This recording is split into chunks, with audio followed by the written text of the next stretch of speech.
ओम शांति। 15 अक्टूबर 2024 के बाबा के मधुर महावाक्य। बाबा कहते मीठे बच्चे, तुम सबकी आपस में एक मत है। तुम अपने को आत्मा समझ एक बाप को याद करते हो तो सब भूत भाग जाते हैं। तुम सबकी आपस में एक मत है। तुम अपने को आत्मा समझ एक बाप को याद करते हो तो सब भूत भाग जाते हैं।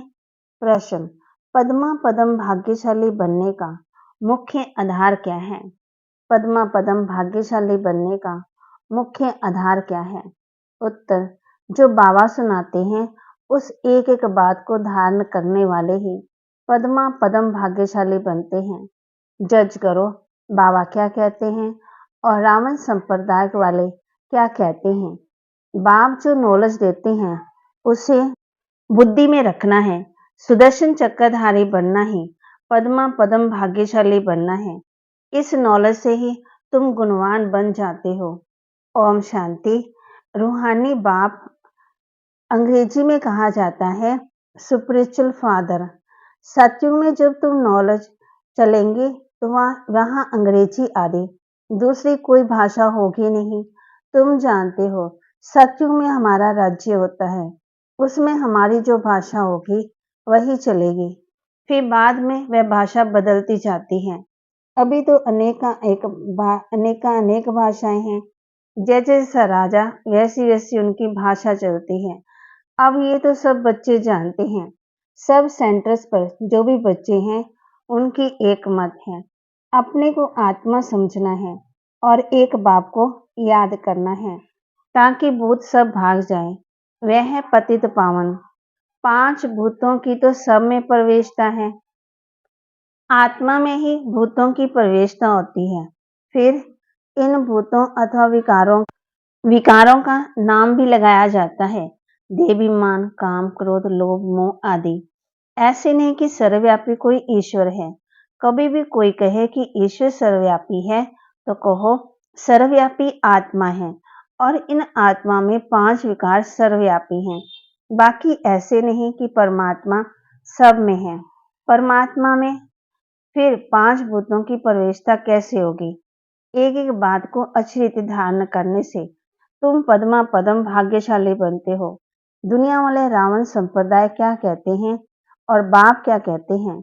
अब जज करो। हर एक के शरीर में आत्मा है।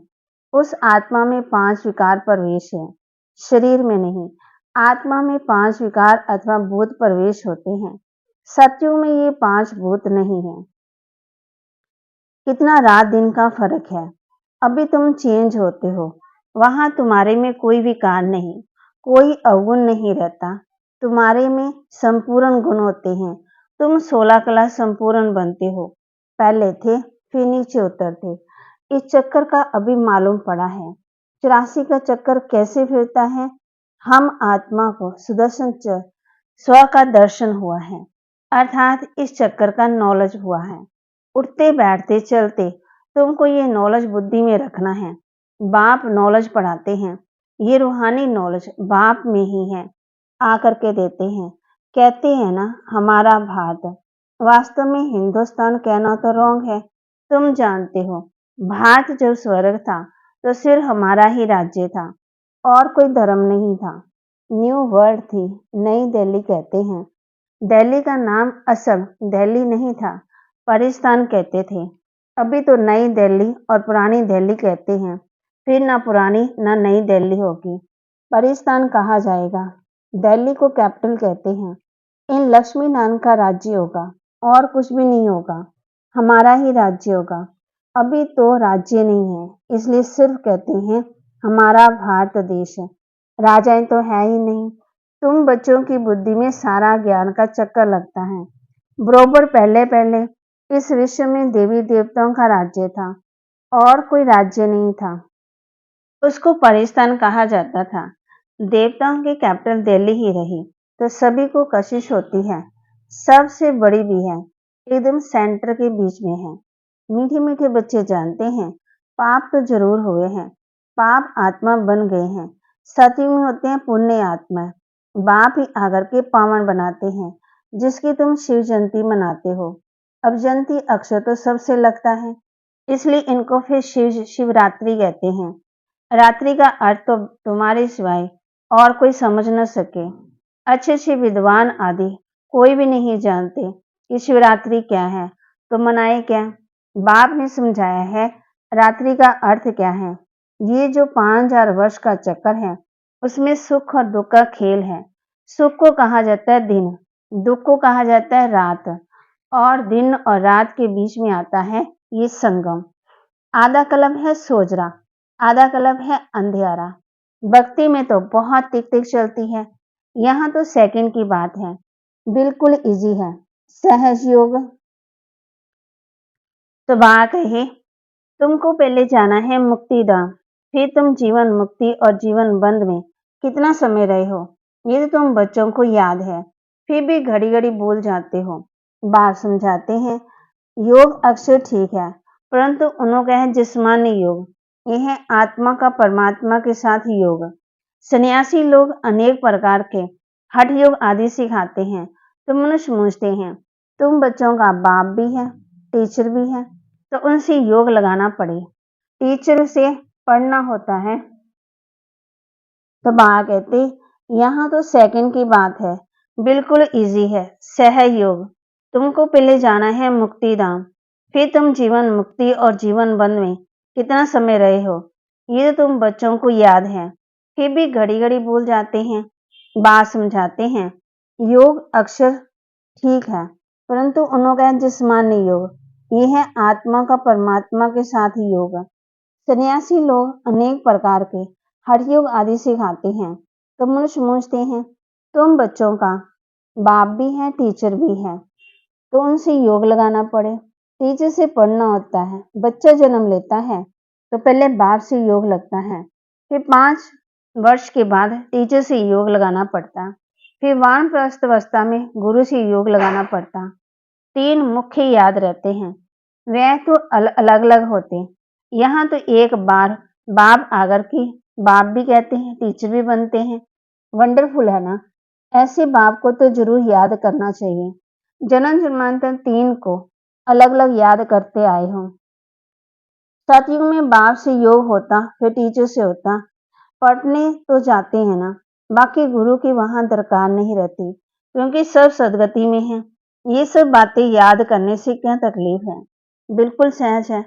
इनको कहा जाता है सहज योग, परंतु ये है अनकॉमन। बाप कहते हैं मैं इस टेम्परेरी लोन लेता हूँ, सो भी कितना थोड़ा समय लेता हूँ।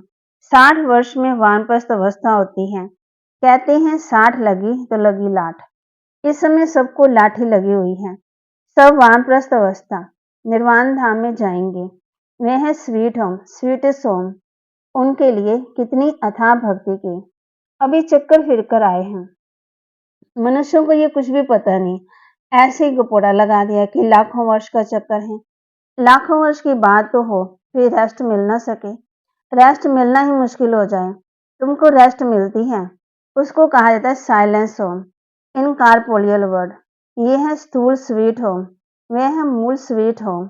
आत्मा बिल्कुल छोटा रॉकेट है, इनसे तीखा भागने वाला कोई होता नहीं है। ये तो सबसे तीखा है। 1 सेकंड में शरीर छूटा और ये भागा, दूसरे शरीर तो तैयार रहता है। ड्रामा सार पूरा टाइम पर उनको जाना ही है। ड्रामा कितना एक्यूरेट है, इनमें कोई बा कहते इनमें कोई इनएक्यूरेसी नहीं, ये तो तुम जानते हो। ये भी ड्रामा अनुसार एक्यूरेट टाइम पर आते हैं। 1 सेकंड का फर्क नहीं पड़ सकता है। मालूम कैसे पड़ता है कि इनमें बाप भगवान है, ये नॉलेज देते हैं। बच्चों को बैठ समझाते हैं, शिवरात्रि मनाते हैं। मैं शिव कब कैसे आता हूँ, यह तुमको तो पता नहीं है। शिवरात्रि कृष्ण रात्रि मनाते हैं, राम की नहीं मनाते, क्योंकि फर्क पड़ गया ना। शिवरात्रि के साथ श्री कृष्ण की रात्रि मना लेते, परंतु जानते कुछ नहीं। यहाँ है ही आश्री राम राज्य, ये समझने की बात है। ये तो बाबा बूढ़े को बाबा कहेंगे ना, छोटे बच्चे को बाबा थोड़ी कहेंगे। कोई कोई लव से बच्चों को बाबा कह देते हैं, तो उन्होंने भी श्री कृष्ण को लव से कह दिया है, प्यार से। बाबा तो तब कहा जाता जब बड़े हो, फिर बच्चे पैदा करते। श्री कृष्ण खुद ही प्रिंस है, उनको बच्चे कहाँ से आए? बाप कहते हैं, मैं बुजुर्ग तन में आता हूँ। शास्त्रों में भी है, परंतु शास्त्रों की सब बातें एक्यूरेट नहीं होती हैं। कोई कोई बात ठीक है। ब्रह्मा की आयु माना प्रजापिता ब्रह्मा की आयु कहेंगे। व्यय तो जरूर इस समय होगा। ब्रह्मा की आयु मृत्यु लोक में खत्म होगी। ये कोई अमर लोक नहीं है। इनको कहा जाता है पुरुषोत्तम संगम युग। ये सिवाय तुम बच्चों के और कोई की बुद्धि में हो ही नहीं सकता है। बाप बैठ बताते हैं, मीठे मीठे बच्चों, तुम अपने जन्मों को नहीं जानते हो। हम बतलाते हैं कि तुम 84 जन्म लेते हो। कैसे? तो भी तुमको मालूम पड़ गया। हर एक युग की आयु 1250 वर्ष है और इतने इतने जन्म लिए हैं। 84 जन्मों का हिसाब है ना। 84 लाख का तो हिसाब हो ना सके। इनको कहा जाता है 84 का चक्कर। 84 लाख की तो बात ही याद ना आए। यहाँ कितने अपरंपार दुख हैं। कैसे दुख देने वाले बच्चे पैदा होते रहते हैं।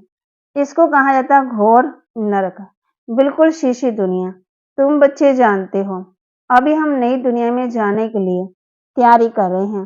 पाप कर जाएं तो हम पुण्य आत्मा बन जाएं। अब भी कोई पाप नहीं करना है। बाप कहते हैं, अभी ये रावण राज्य पूरा होता है। अभी है कलयुग का अंत। ये महाभारी लड़ाई है अंतिम। फिर कोई लड़ाई आदि होगी नहीं। वहां कोई भी यज्ञ रचे नहीं जाते। जब यज्ञ रचते हैं तो उसमें हवन करते हैं। बाप ने भी ये जो रुद्र यज्ञ रचा है, इसमें बच्चे अपनी पुरानी सामग्री सस्वाहा कर देते हैं। अब बाप ने समझाया है, ये है रुद्र ज्ञान यज्ञ। रुद्र शिव को कहा जाता है। रुद्र माला कहते हैं ना। निर्वृत्ति मार्ग वालों को प्रवृत्ति मार्ग की रस्म रिवाज का कुछ भी पता नहीं है। मैं तो घर बार छोड़ जंगल में चले जाते हैं।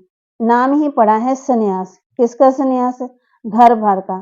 खाली हाथ निकले हैं। पहले तो गुरु लोग बहुत परीक्षा लेते, काम करवाते हैं। पहले भिक्षा में सिर्फ आटा लेते थे, रसोई नहीं लेते थे। उन्हों को जंगल में ही रहना था। वहां तो कंद मूल फल फूल मिलते। जब शतोप्रधान सन्यासी होते तब ये खाते। अभी तो बात ही मत पूछो, क्या क्या करते रहते हैं। बाप कहते हैं, सज्जों को कहा ही जाता है शिवालय, वाइसलेस वर्ड। यहाँ तो सब पतित मनुष्य हैं। इन देवी देवता के बदले नाम ही हिंदू रख दिया है। बाप तो सब बातें समझाते रहते हैं। तुम असल में तो ही बेहद के बाप के बच्चे। वह तो तुम्हें 21 जन्मों का वर्षा देते हैं। तो बाप मीठे मीठे बच्चों को समझाते हैं, जन्म जन्मांतर के पाप तुम्हारे सिर पर हैं। पापों से मुक्त होने के लिए तुम बुलाते हो। साधु संत आदि पुकारते हैं, हे पतित पावन। अर्थ कुछ नहीं समझते, ऐसे ही गाते रहते। उनसे कोई पूछे परमात्मा से योग कैसे लगाएं, उनसे कैसे मिले, तो कह देंगे वह तो सर्वव्यापी हैं। क्या यही रास्ता बताते हैं? कह देते हैं वेद शास्त्र पढ़ने से भगवान मिलेगा। परंतु बाप कहते हैं, मैं हर 5000 वर्ष के बाद ड्रामा अनुसार आता हूँ।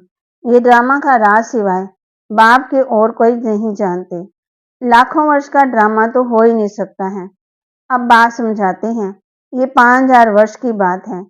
कल पहले भी बाबा ने कहा था कि मन मना भव, ये है महामंत्र, माया पर जीत पाने का मंत्र। बाप ही बैठ अर्थ समझाते हैं, दूसरा कोई अर्थ नहीं समझाते हैं। सबका सदगुरुदाता एक ही बाप है। कोई मनुष्य तो हो ही नहीं सकता है। देवताओं की तो बात ही नहीं है। वहां तो सुख ही सुख है। वहां कोई भक्ति नहीं करते। भक्ति की जाती है भगवान से मिलने के लिए।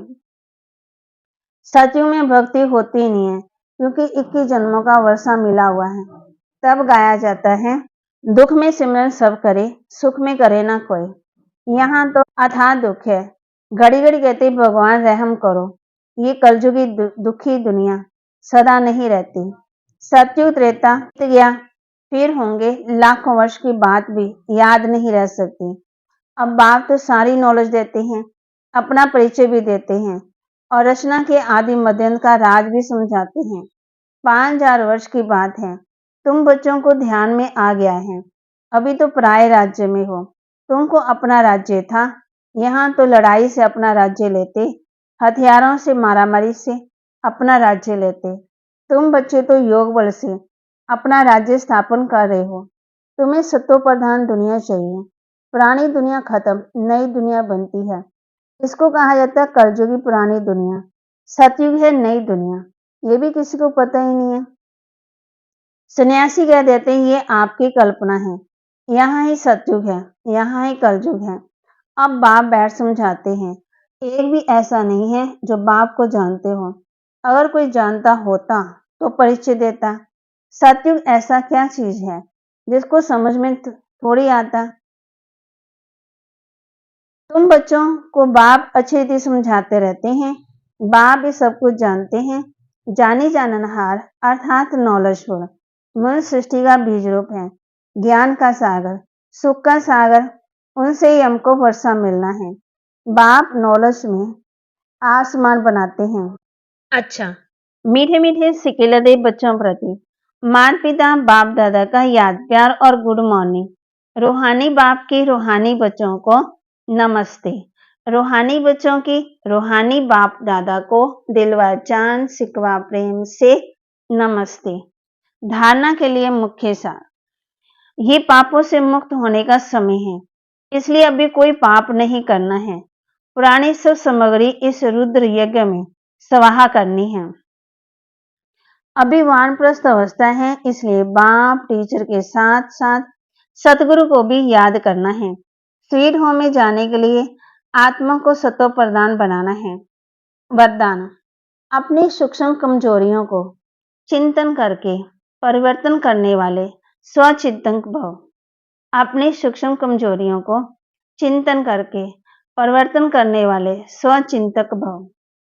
सिर्फ ज्ञान की पॉइंट रिपीट करना, सुनना में सुनाना ही स्वचिंतन नहीं है, लेकिन स्वचिंतन अर्थात अपनी सूक्ष्म कमजोरियों को, अपनी छोटी छोटी गलतियों को चिंतन करके मिटाना, परिवर्तन करना, यही है स्वचिंतक बनना। ज्ञान का मनन तो सभी बच्चे बहुत अच्छा करते हैं, लेकिन ज्ञान को स्वयं के प्रति यूज कर धारण स्वरूप बनना, स्वयं को परिवर्तन करना, इसकी मार्क्स फाइनल रिजल्ट में मिलती है। स्लोगन, हर समय कर्ण करावन हार बाबा याद रहे तो मैंपन का अभिमान नहीं आ सकता। हर समय कर्ण करावन हार बाबा याद रहे तो मैंपन का अभिमान नहीं आ सकता। बाबा के महावाक्य को लाइक करना है, शेयर करना और सब्सक्राइब भी करना, और अपनी सूक्ष्म कमजोरियों का चिंतन करके उसको परिवर्तन भी करना है। ओम शांति।